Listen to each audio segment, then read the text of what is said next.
Aqil Abbas, Camışbağa girdi, gəl, hekayə. İkinci hissə. Bu da xaşxana. Maşından düşdülər, dayı bir-iki dəfə gərnəşdi, quluncunu qırmaq üçün gövdəsini sağa-sola burxutdu, sonra girdilər içəri.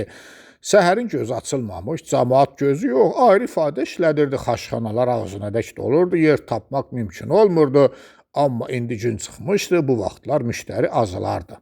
Səhərin gözü açılmamış gələnlər xaşlayıb getdikləri üçün içəri o qədər tünlük deyildi. Xaşın iyi, sarımsağın iyi, tutarağın iyi, siqaretin iyi bir-birinə qarışıb elə bir qoxu yaratmışdı ki, dünyanın heç bir ətriyyat fabriki, hətta Chanel də belə bir qoxunu ala bilməzdi. Keçib əyləşdilər bir küncdə.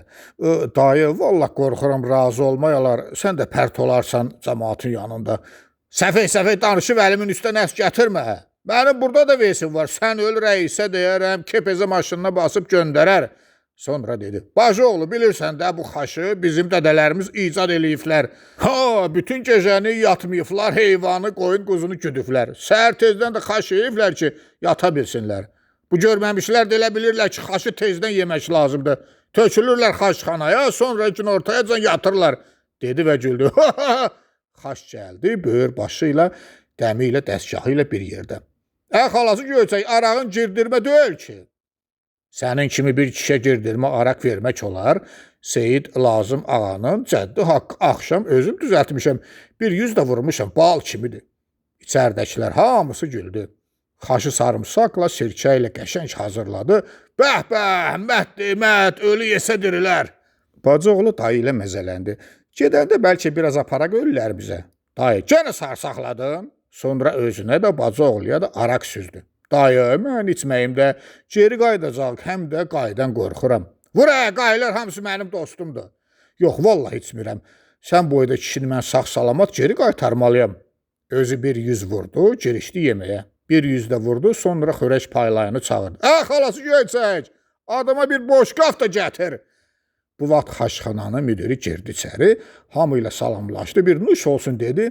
Dayını görəndə iki əlini geniş açıb bastı bağrına. Amma oğlu, sən ara bura ara, çoxdandır görünmürsən. Əşi katib qoyur ki, rayondan çıxaq. Ət planı, süt planı, yağ planı, yun planı. Bakıdan gələn qonaqlar yola salmaq planı. Amma sən öl, sənin xaşından dünyada yoxdur. Çək sənin kimi belə xaş bişirən səliqəli bir arvadım olaydı. Bu sözə həm özləri, həm də yeməkxanadakılar gülüşdülər. Dayı sonra üzünü tutdu bacı oğluna. Dur o bagajdakı motaldan birini gətir bura. Müdür, əşi bu nə xəcalətdir? Xəcalətli düşmənin olsun, sən öl, bagajda 3 motal var. Biri rəisindir, biri Məcidovun, biri də Asobu sağa gətirmişəm. Bacı oğlu motalı gətirdi, hamının gözü qaldı motalda. Yer-yerdən, qardaş, satlıq yoxdur.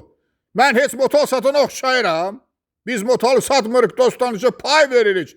Ürəyiniz istəyəndə qalxın bizlər tərəfə, hərənizə birini bağışlayın. Sonra stolun üstünə bir 25'lik atdı. Müdür, oğlu ayıbdır, pulu götür. Sağ vermirəm, uşaqlara verirəm. Qoy dayının hesabına vursunlar, deyib xörək paylayanları göstərdi. Yenidən müdürlə öpüşüb görüşdü, xaşxanadakılarla da sağollaşıb çıxdı. Oturdular maşına. Dayı, bəs motalın birini prokurora gətirmişdin. Sür! Bazar doldu motalla birini alıb göndərərəm. Sən sür Məcidovgilə. Tanımıram axı. Yolu göstərəcəm.